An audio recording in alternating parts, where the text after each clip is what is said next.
introduction. So I'm going to be talking today about building resilient research partnerships to tackle antimicrobial resistance, focusing on the study that we are involved with across UK, India, and South Africa. And I'll come to that study in a bit. But first of all, I'd like to say thank you to all of you for taking the time to join this presentation. And it's a real pleasure to see some of you who I met last time I was in Cape Town. And I hope that we can meet again in person. Before I start the talk, I just wanted to very quickly declare our funding sources. So we are funded by the Economic and Social Research Council.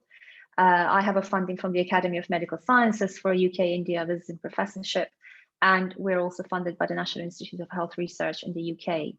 And for the purpose of today's talk, I have no conflicts of interest to declare. Before I start talking about our research, I just wanted to give a very brief introduction to why and how I came to be here today to give this talk around antimicrobial resistance and social science research as a pharmacist.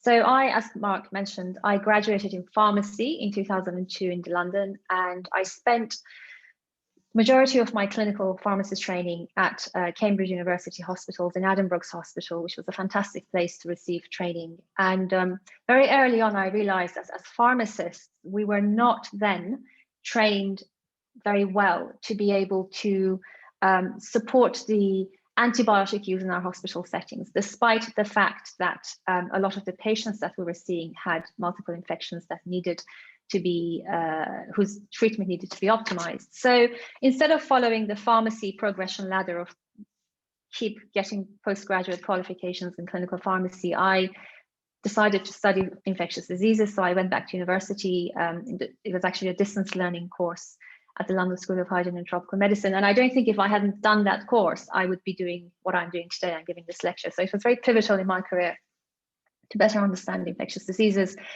And then I worked as an ID pharmacist for a couple of years, both in Cambridge and also in London, before joining Imperial College and Professor Holmes's team as a research pharmacist, knowing absolutely nothing about research, and particularly knowing nothing about social science research.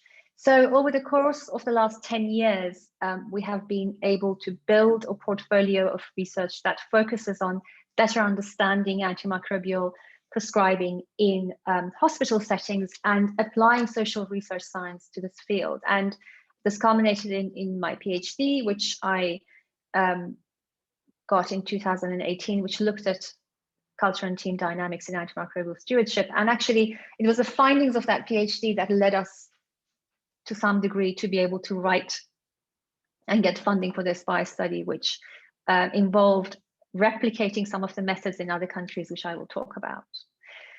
But since I'm talking about resilience today, I think it's important to highlight not only resilience in research, but also in researchers. So this was a Disney version of how I got to be where I am. But I could also describe the same process through the series of rejections and failures that got me to where I am. So I actually wanted to study medicine. And I was given an offer at St Mary's Hospital in London and King's College, and just on the eve of going to Cambridge for my medical interview there, I got rubella as an adult, and it's a terrible disease to get as an adult, and I'm sure many of you know that. And so what transpired was that because I was born in the year of the revolution in Iran, and it was all chaos and mayhem and terror, my parents had misplaced my immunization record, and actually I hadn't been immunized for rubella.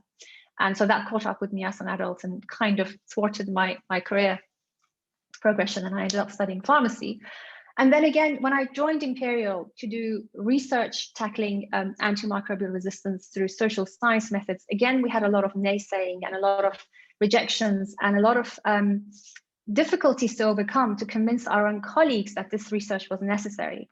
And the rejections didn't stop there. Yes, I did my PhD and I'm doing what I'm doing today, which we will talk about, but this is built on 6 and counting fellowship rejections. In fact, it was 5 fellowship rejections until last month when I had another rejection. So I think it's important to highlight the failures as well as successes in what we do, because especially for early career researchers, it's important to realize that there are many different paths to doing research and you shouldn't give up easily.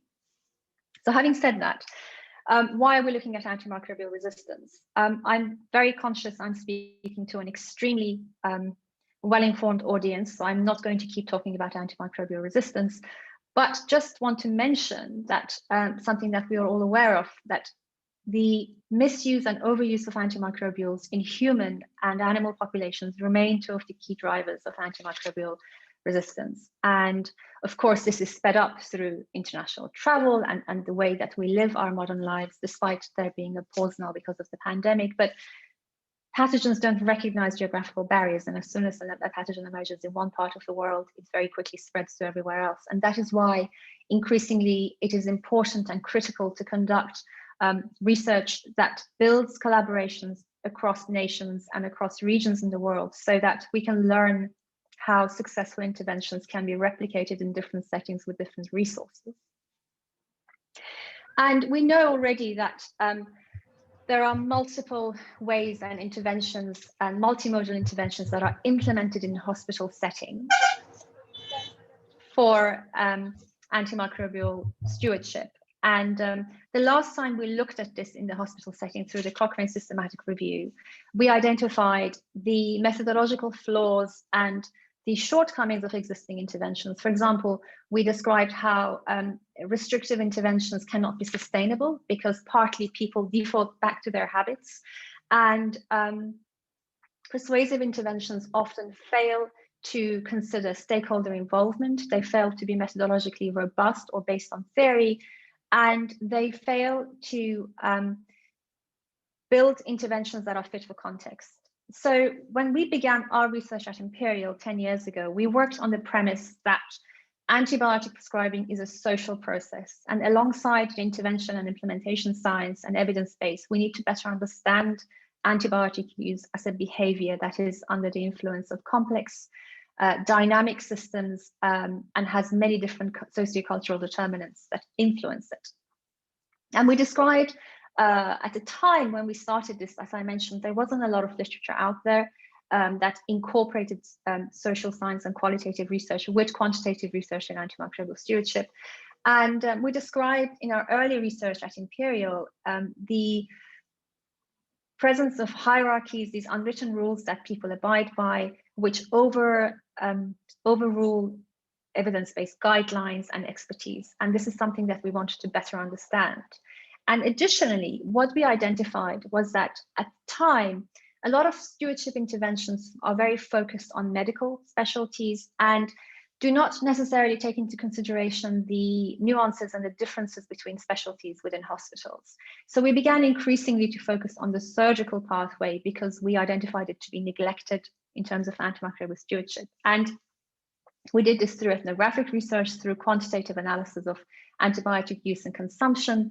And when we look at the evidence that exists around improving antibiotic use in surgical pathways, the overwhelming evidence focuses on optimizing surgical prophylaxis, and it also focuses on reducing surgical site infections.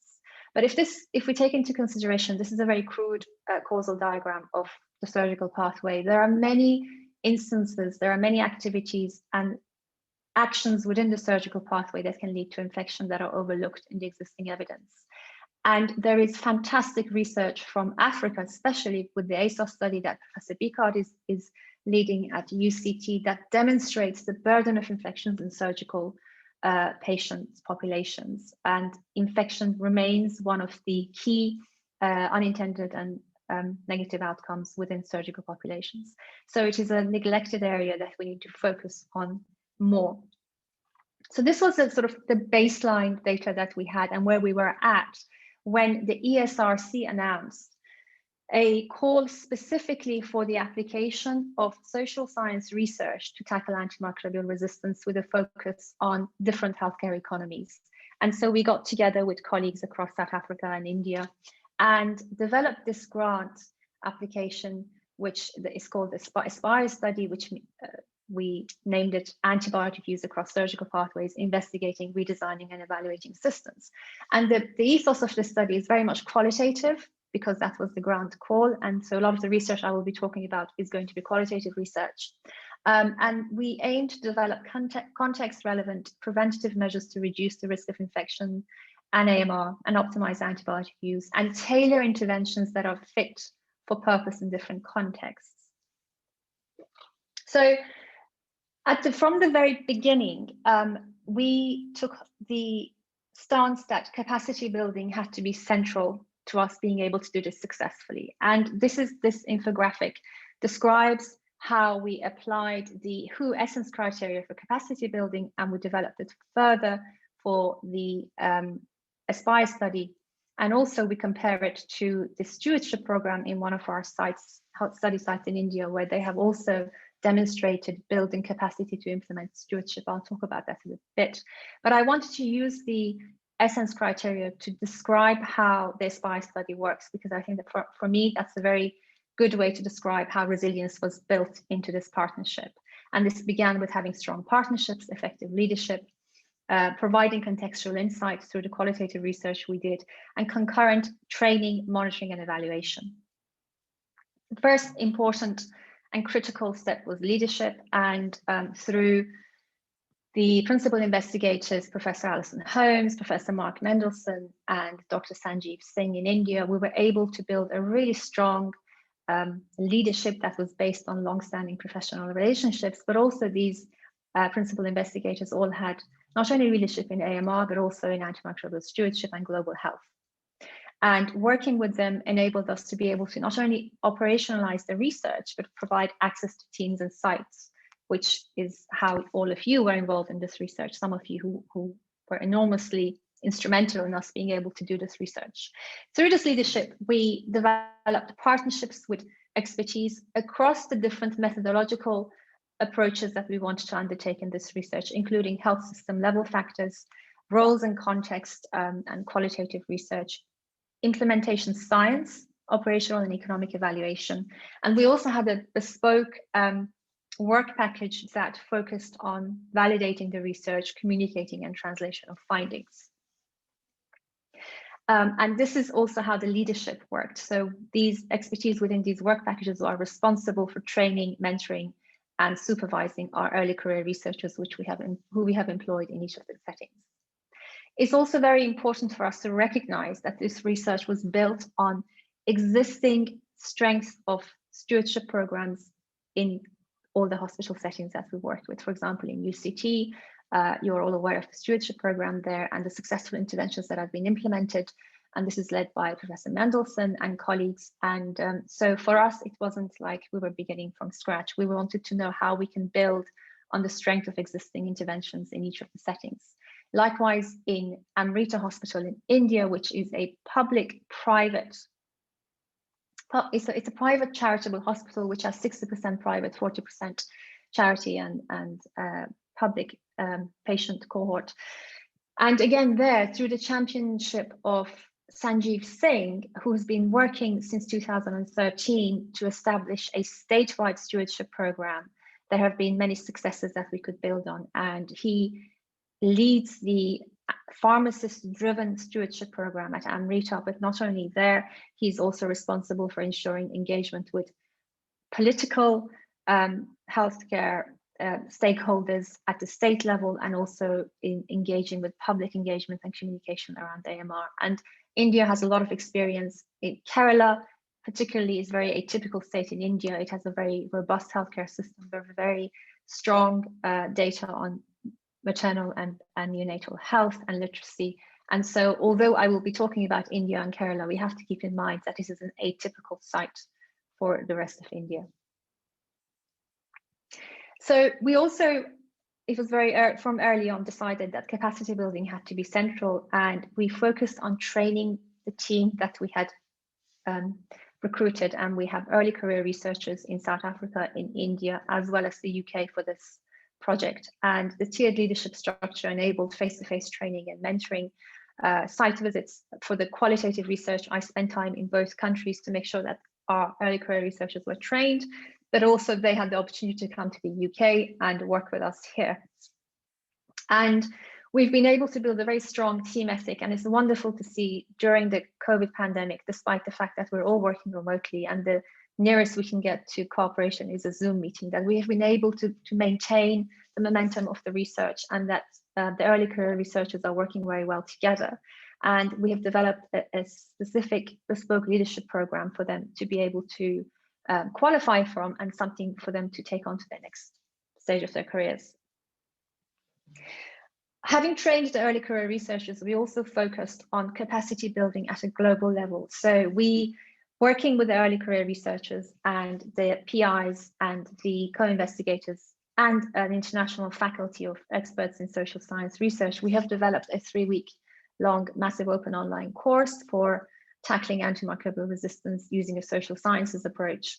And this was actually really timely because we developed this course just before COVID pandemic, and since it has been very successful, as a lot of things have gone online. In the 7 runs of the course, we've had over 2,000 learners from 114 countries. And it's very interesting when we look at the discourse of the learners on the course, because there are opportunities for conversation and dialogue and feedback. They describe to us the limited roles for non-physician healthcare professionals in antimicrobial stewardship being one of the key remaining barriers in implementing stewardship. Also, lack of resources, including training in antimicrobial stewardship, and limited knowledge of antimicrobial resistance amongst the public and patient populations. And for us, it is very interesting because these are the same findings that we are coming across in the SPY study as we progress with our data gathering. And then we move to contextual, trying to get contextual insight across these sites to be able to develop contextually fit interventions. And we did this through undertaking situational analysis, qualitative research using tested and novel methods, quantitative analysis of antibiotic use on sites, promoting interdisciplinary research, workforce engagement, patient and care and public involvement, and applying a systems approach to implementation of interventions. And I'm going to describe some of the work of our early career researchers as examples of how we have been able to each of these across the sites. And actually, we've been very successful in having really fantastic engagement with the surgical teams. And that goes down to, again, the strength of the PIs and the relationships they have, but also the surgical team leads who are part of this project, who have really opened up their teams and their specialties to us to be able to do this work. So in the situational analysis that was led by Dr. Rahila Ahmed, who's one of the work package leads, we looked at the political, economic, sociological, technological, ecological, legislative, and industry factors that at country level influence the existing national action plans, the existing stewardship drives and initiatives. And it's very interesting when we look at different countries. For example, for India, there are facilitators through leadership for antimicrobial stewardship established by professions. However, there are many inhibitors, including poor overall national leadership, lack of drive at a national level to implement the National Action Plan policies, but also access to unlicensed and falsified medicines and black market medicines remain a huge concern. And in fact, it was something that came through our qualitative research. Even within the private hospital where we are working, the access to the black market drugs remains a key problem in being able to optimize antibiotic use in the hospital setting. We also, through ethnography research and face-to-face interviews, which some of you were extremely generous to give us your time for this, have been able to better understand the drivers for antibiotic use and infection-related behaviors across specialties that we're doing this research in. And we're looking at colorectal, GI surgery, and cardiovascular thoracic surgery. And we have been able to map the surgical pathways specifically to highlight that it isn't just about surgical prophylaxis. Often patients end up being in hospital for a long time postoperatively and end up on lots of broad spectrum antibiotics, which needs to be, there are opportunities for optimizing this process. Furthermore, it's a number of healthcare professionals that are involved in the care of the surgical patients who may inadvertently have a role in also their infection management and antibiotic use of the patient. And through this process, we've also tried to identify specific tasks that different team members have in relation to infection prevention and antibiotic use, because it is important to be able, when we develop interventions, to be able to identify who it is that has responsibility and whose behavior it is we need to change or optimize when it comes to antibiotic use and infection management.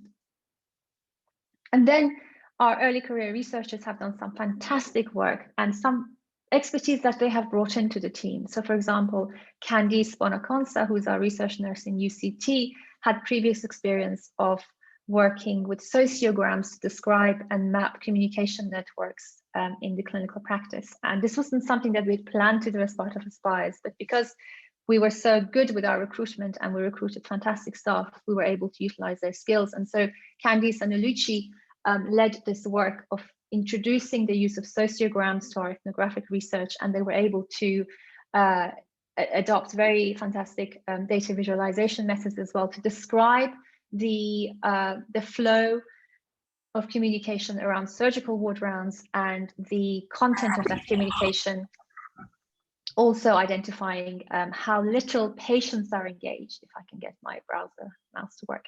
So how little patients are engaged in the process around the patient, discussions around the patient bedside. And so Candice is now taking this forward as a PhD that she has registered at UCT, which is fantastic. And she's going to be investigating infection-related communication and team dynamics in healthcare teams.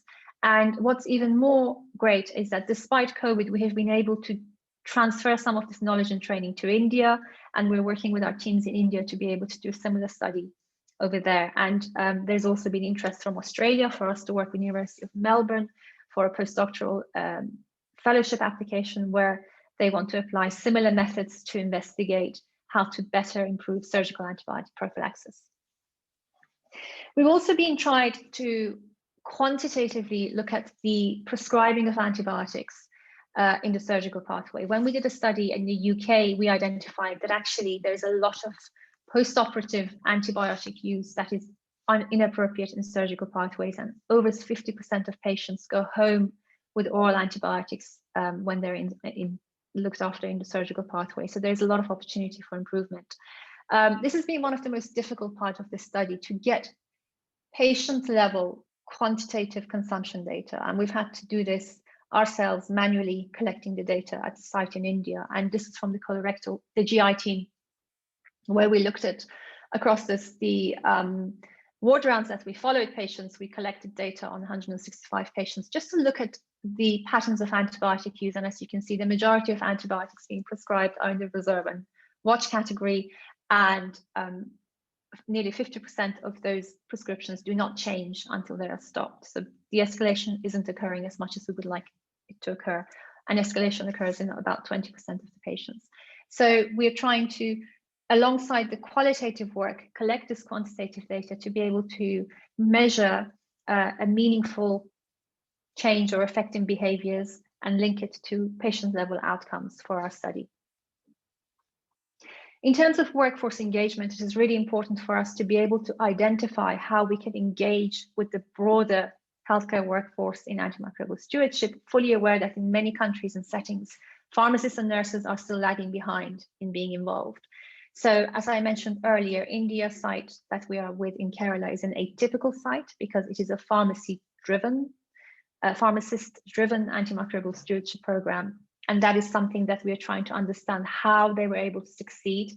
So this is the sort of structural process and outcome indicators for the stewardship program in Kerala, which Verinda, our researcher there, who's a pharmacist, was part of. And when she joined Aspires, she, having learned the qualitative methods, she's now registered to conduct a PhD to look at the role of clinical pharmacists in antimicrobial stewardship programs. And as part of this, she came to UCT and she collected data from the model in UCT to understand how different healthcare settings are involving pharmacists. And she's described, then identified the need that we have to have contextualized training programs to facilitate greater pharmacy involvement in antimicrobial stewardship programs.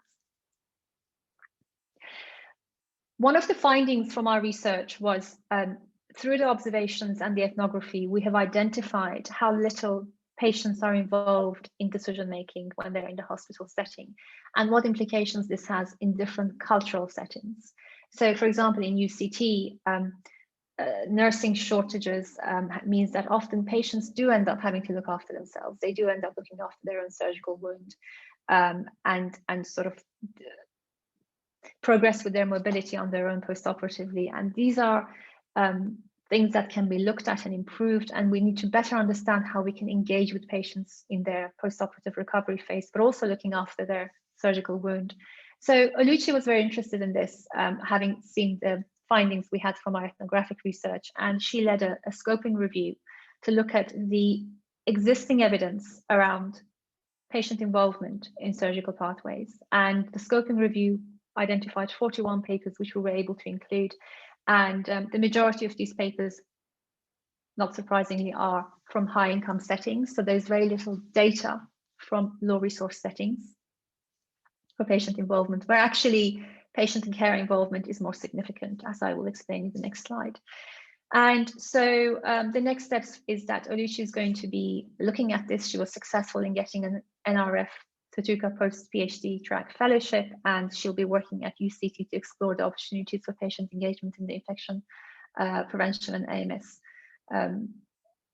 behaviors in the surgical pathway. And in fact, I didn't share it in these slides, but we've made some inroads in this and identified where there are opportunities for greater patient involvement. And Oluchi can describe that to you all herself in future presentations, I'm sure. And then in India, it's a very different setting. So in the hospital we are in India, each patient who is admitted to hospital has to have a carer with them at all times. So they have to have a family member, a spouse or a sibling or one of their children with them, and they become inadvertent carers for the patient, and they become hugely involved in infection prevention practices, even though they're unaware of it. So Surya, who's our anthropologist, early career researcher, has been looking at this in India and has really defined in a very neat study the role of carers in infection prevention, and also how little attention is paid to this in formal guidelines, policies, including in the hospital policy and guidelines, that despite the hospital requesting somebody to be present, there is no information, no education, and no consideration of the role that that person has within the hospital environment when they're looking after the patient. So this study was very important in adding empirical data from a low-income setting in how the involvement of family and members and relatives can have implications for infection prevention and control practices. And it identified the need for developing culture-sensitive infection prevention control practices and policies which can inform practices. So what we are doing, and one of the novel parts of this research, is that we are taking all this data, this qualitative data that we have gathered, and working with Nina Zhu and Dr. Rahila Ahmed in South Africa. They are doing this for us with collaboration with Professor Mendelsohn and our team there, is to be able to develop a system dynamic approach to be able to interpret and predict the outcome of interventions that we may want to implement. And we are able to do this pre-implementation development. So we are looking at all this data and developing a system dynamic model to be able to predict outcomes, both short and long-term outcomes of the implementation of different scenarios of interventions. And we're at the stage now where we're working first with early career researchers we have in South Africa and Professor Mendelsohn to identify interventions which we would then share with the wider team to be able to see what can work in that setting. And this is something that we're very excited about because we haven't done this before for stewardship. And what we are going to do then is work with our colleagues in implementation science, and Shalini Ahuja is our postdoctoral researcher in the UK who's working on this, and she has experience of doing similar interventions in different health resource settings, is to identify a framework approach for implementation of interventions to be able to evaluate their effects and outcomes. And Charani started this by looking at existing evidence in surgical pathways, and she and the team have described how little there is in the evidence about applying framework approaches to looking at the success of interventions in surgical pathways, particularly infection-related interventions, which often overlook or fail to evaluate acceptability of interventions, the adoption process, feasibility or sustainability. So that's the work that's going to be led by our implementation team. So how did we manage to do this through the pandemic, and what lessons can be learned? I think we were very lucky in that, I wouldn't say lucky, because we had such a strong ethos around capacity building. When the pandemic hit and suddenly we lost access to sites, Some of us have had to be redeployed to help with the pandemic effort in the UK, in India, and in South Africa. And we all had to adapt to working remotely. Because of the capacity we had already built, it actually didn't affect us too much. And because of the progress we had made with our research, we were able to use this time to complete analysis and write up of our existing studies and plan for the next phase as we come out of this pandemic, hopefully.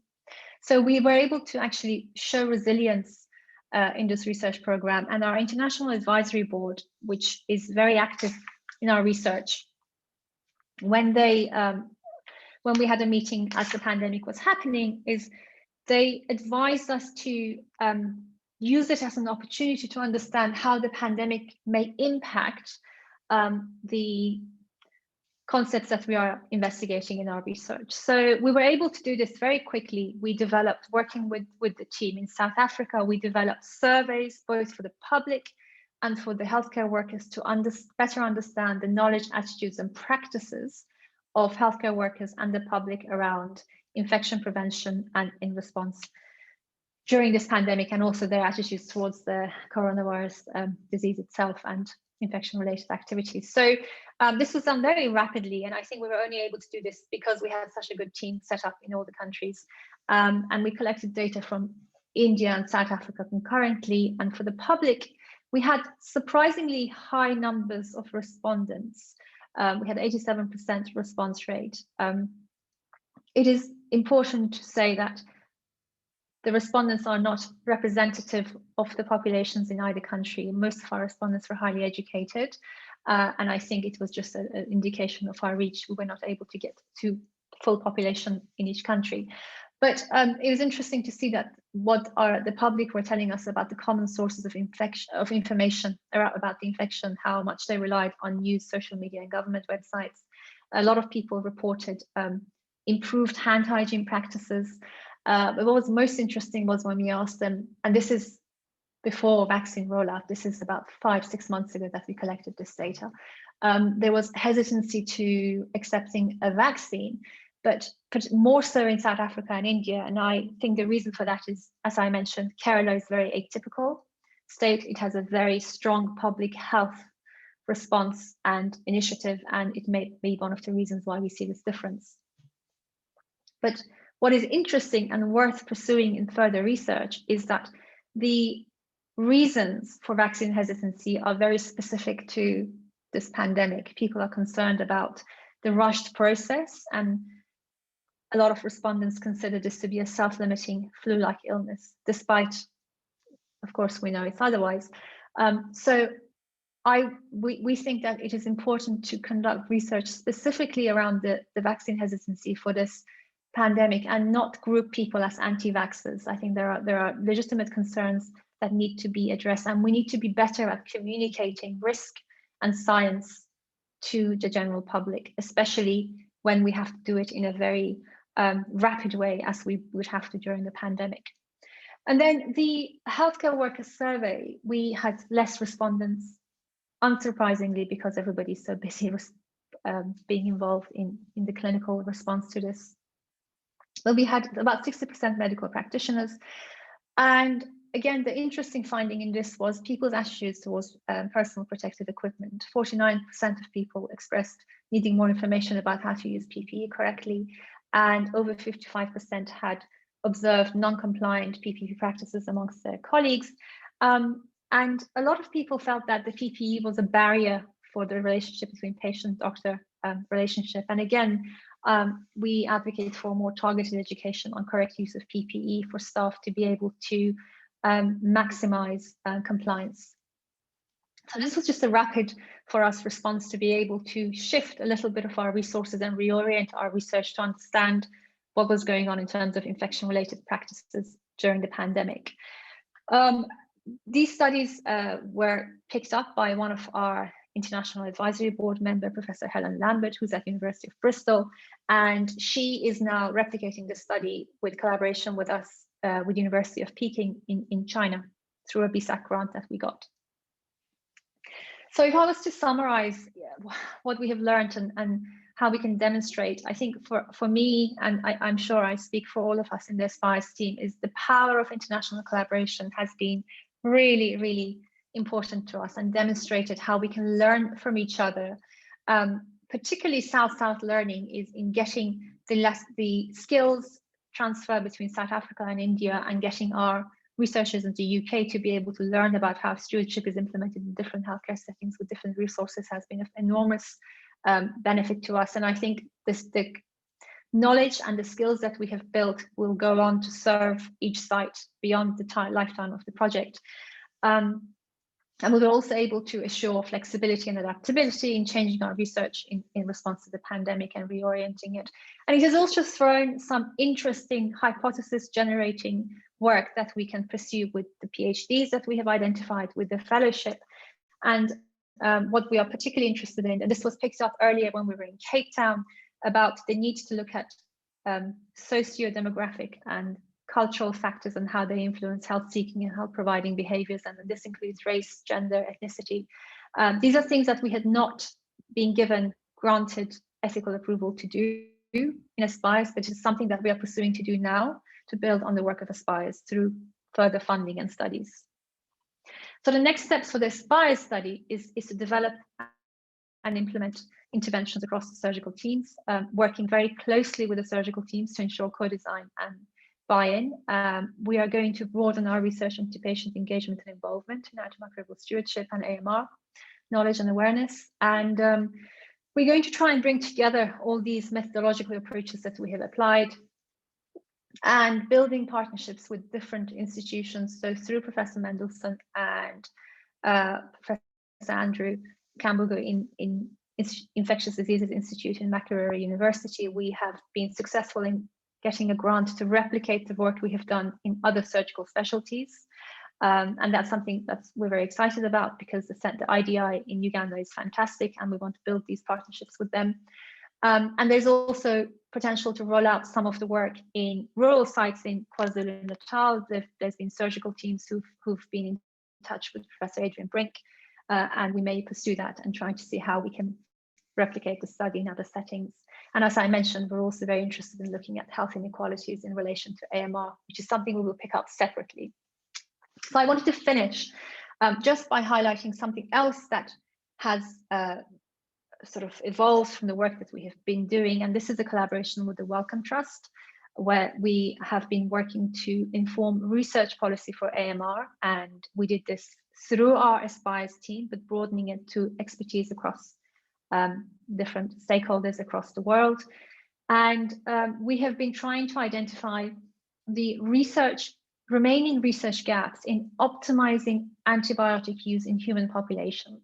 So going beyond the call for research and development for new drugs to try and understand how we can better use existing agents in human populations.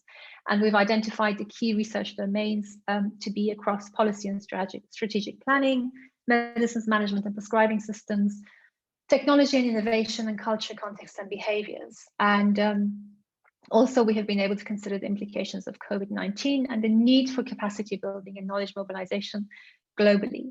And this work led us to develop a sort of a research strategy, or a roadmap, if you like, about the priorities in research that we need to consider in the next 2 to 10 years. And this is something that we are going to write and develop to inform the G7 meetings that are coming up later this year, which are focusing on optimizing the use of existing agents, antimicrobial agents. So we're very excited about this, and actually it builds on all the work that we have been doing through Aspires, and it's fantastic to see this. So how do we build resilient partnerships in AMR? I would go back to saying it has to be leadership, having strong leadership, which we have been very lucky to have, and building strong partnerships that are focused on mutual respect, and challenging disciplinary assumptions, bringing in people from different backgrounds. So we have anthropologists, we have pharmacists, nurses, data scientists who are working with us, implementation scientists, and applying these novel ways of thinking to tackle the problem of AMR. And the most rewarding part of this process for us has been investing in the capacity and training our early career researchers in each setting, and being able to walk away and see the teams be able to carry on doing this work on their own is really fantastic. And it also helps with equity and representation to ensure that people at different stages of their career and different capabilities are able to provide valuable contribution, and that their contribution is recognized as part of the research. I think that's very important. And also we've had some fun along the way, as you can see, in fantastic locations. So it's been really wonderful experience for all of us, I would say. There are a lot of people that I have to thank in this research, including a lot of people who are in this call who may not be named here, but the infectious diseases, infection prevention and control teams in both hospital sites, the infectious diseases teams, the surgical teams that we were involved with, and also the patients and who were so generous with us, allowing us to follow board rounds and be involved in case studies, etc. So it's been a really wonderful experience, and there's a lot of people to thank. And I just want to thank you all for listening, and just to wish you all a happy spring. So today's first day of the spring, and in the Iranian calendar is our new year. And we have to paint eggs, and it's very close to Easter, and also for Easter you have to paint, give eggs to each other. So it was an interesting lesson for me in trying to understand culture and context, and research isn't very different, to try and understand commonalities we have across different cultures, because that's when we can have more empathy and work better together, but also be able to build bridges of understanding. And I think that's what we're trying to do really in the social science research we have done, is to create opportunities to work better together. Thank you. Esmita, thank you so much for a really wonderful presentation. And I mean, if you could just stop, sharing the screen, and then we can, that's great. We can see people who may want to ask questions. If you'd like to ask a question or make a comment, in the participant in the reactions button, I think you'll find a raise hand option, so I can see and invite you to give input or to ask a question. I mean, while people are thinking of their questions, I think firstly, thank you not only for the talk, but also for the leadership that you've shown in this, and really you've been the glue that has held everything together and been able for us to collaborate across the sites and really in a wonderful way. To me, the important message I think that I've learned is twofold. One is to stop thinking that what I think is the right way of doing something and putting interventions into place is the correct way, and that speaks to what you talked about, stakeholder involvement in design. And more importantly, linked to that is the context specificity. What is contextually appropriate in South Africa is not perhaps in India, and vice versa, and in the UK. And also, importantly, between medicine and surgery or any other specialty, how one performs stewardship in surgery is really very different to how one needs to perform it in medicine. So it's been a wonderful experience, and thank you to you. Mohammed has his hand up. Please go ahead, Mohammed, over to you. Thank you, and thank you, Esmita. Nice to see you. So I hear part of your speech, but I apologize for joining late. But what I am wondering is, can you hear me? Yes. Yeah.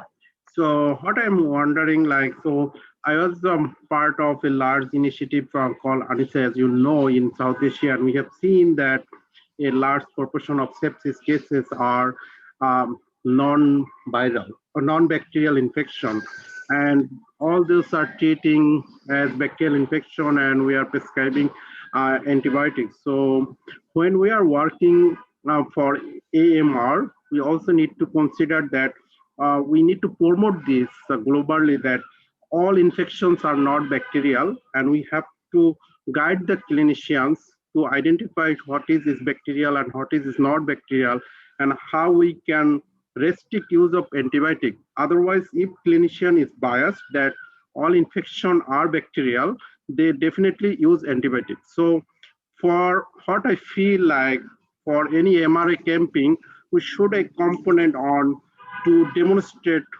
what is bacterial infection and what is not bacterial infection, and if not bacterial infection, what we should do, and even what we should do for preventing bacterial infections so that we have antibiotic, less use of antibiotics. So my question is, what initiative MRA is taking to promote these two components, like identifying non-bacterial infection as well as promoting to prevent bacterial infection? Thank you. It's so nice to have you join us, Shahidul. So for those who don't know Shahidul, he works at the Child Health Research Foundation in Dhaka, and I would urge you to read the ANISA study in the Lancet, which demonstrates the fantastic data they've been able to collect from training very basic level healthcare workers in the community to collect data. And that's actually, Shahidul, is a fantastic behavioral and capacity building initiative you have there. So back to your question about, if I understand, you're asking how can we facilitate clinicians to be able to differentiate between bacterial and viral infections. And that to me comes in part to providing training. The issue is that infectious diseases, as we know, is a specialism, but everybody practices it, including those who are non-specialists, because of the ubiquitousness of infections in our healthcare settings and in wider society. So part of this is of course, we can't have specialists be everywhere at all times, but how can we educate people? How can we provide educational material for people to be able to better be comfortable and confident in being able to say, this is not a bacterial infection and I'm not going to give an antibiotic? And that's something that in our research in the UK, for example, in A&E, we see massive problems with that. In this default is to give a broad spectrum antibiotic and somebody will sort it out later once the patient is admitted. And of course, that doesn't happen. So there is an educational component. There is a diagnostic component, is developing rapid diagnostics and being able to guide decision making. From a behavioral perspective, I think it is trying to work with people to understand what is how they rationalize risk. So this is what I've learned, for example, in surgery. Surgeons don't care about antimicrobial resistance. They care more about patient outcomes. They care about length of stay. They care about surgical outcomes. So we have to change the language and the values that we attribute to different risks when we speak to different healthcare professionals about their antibiotic decision making. No, I agree. I mean, I think the other thing that's been so instructive is being able to work with so many people from so many different disciplines. I think in our clinical research, we often miss that opportunity to bring in behavioral and social sciences. I wonder, Gary or Sean, in your major clinical trials and studies, whether you feel that that's something that perhaps could be expanded on. Not to put you on the spot. So, Esmita, thank you for your nice comment, and I fully agree with this social paper. And so, I'm sorry if anybody is not in the queue. So, I just wanted to make a supplement comment. Is like regarding this behavioral. So, whatever we learned last 10 years due to this COVID, I personally feel that we have lost everything, because everybody knowing that they have a viral infection and prescribe azithromycin and ivermectin globally, not only in Bangladesh. And I cannot justify a person with viral infection and without severe symptoms in respiratory lung, they are getting azithromycin randomly, and how that helped MRA. So, and I have not seen globally that people raise their voice strongly that this is a problem and we should not prescribe azithromycin like that. So what I am suggesting is like, if we have chance, MRA should raise this type of concern whenever it comes, regardless of the type of the problems, because COVID is a good lesson and this type of problems can arise in future. And if we cannot raise our voice at right time, our goal of MRA may be not, whatever we'll achieve in 10 years, that will be vanished in 1 year, like that. Thank you. Thanks very much, Shahidul. Any very quick response to that? I mean, I think we would agree. Okay. I don't know whether Gary or Sean would want to comment on social sciences research in clinical trials and the questions. Gary, have you got any?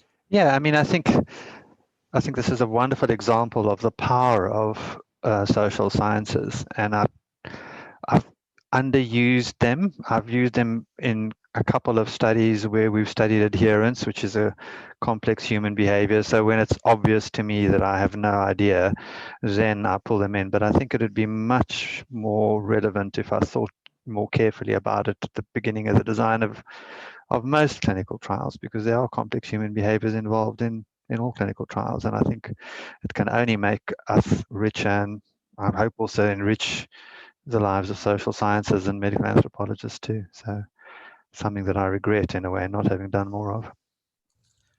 Thanks, Gary. Yeah, I mean, I did attempt very early on in my kind of already early research career, a foray into this with a grant that we wrote actually with Gary and Graham to look at implementation of isoniazid preventive therapy for TB. That grant didn't get funded, but I mean, there was a strong behavioral science component to that, which was very new and strange and daunting to me. That didn't get funded, and that kind of ended my involvement in thinking about this. Just to say that, you know, we are starting to do adherence studies for drug-resistant TB, or we are doing an adherence study for drug-resistant TB now in the Eastern Cape. And we've just got a very good score on a grant that we wrote collaboratively with social scientists, trying to understand determinants of treatment adherence or non-adherence in these patients. And this is kind of nested within kind of more kind of traditional scientific approaches, like looking at PK biomarkers for treatment adherence. So, I mean, I think we are recognizing this and making an effort to bring it in. I mean, I think the difficulty is that it's so unfamiliar, and it feels daunting, and it feels difficult to kind of take on. And so I think, just like all aspects of science, we need to collaborate and you know, find experts, people with experience, to try and strengthen these studies to work with. Yeah, I think bringing in that dimension is critical. I think, if I may, we're close to time, but I was interested to ask maybe Moritz. I'm sorry again to put you on the spot, but you know, in animal health, I mean, we've heard about the different contexts of prescribing and stewardship interventions in human health, but in the animal health field, what are your thoughts on that? I mean, do you recognize differences between surgeons and non-surgical veterinarians, or, you know, and how does social sciences play out in veterinary AMR? Mark, yes. Thank you for that question. I was listening intently, and I was struck by the similarities of what I've heard this afternoon and what transpires in animal health. And there, in animal health, we certainly have recognized for a long time that antimicrobial resistance is a social behavioral problem. And I think there are also meaningful differences between the surgeons and the physicians and the rural practitioners, etc. So yes, behavior is as important in animal health as I've heard here this afternoon in the medical domain.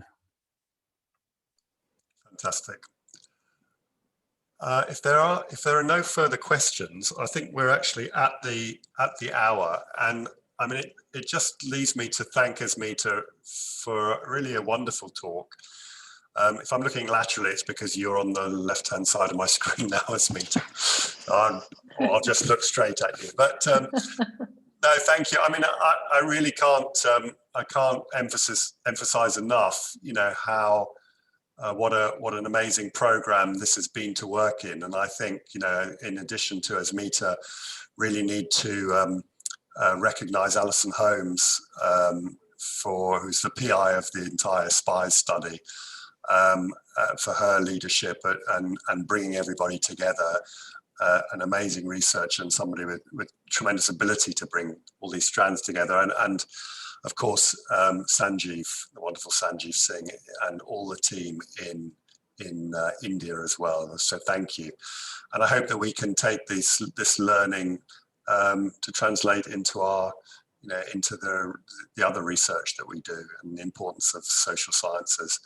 And just lastly, as as a prerogative, that I can thank Candice and Delucci, and the team here at UCT Huddersfield for their incredible work and how they're bringing things forward, as well as, of course, our colleagues again, junior researchers in India. So thank you everybody for joining. We'll meet again next week. And Esmita, again, thank you so much. And I hope everybody has a good day. Bye-bye. Thanks so much.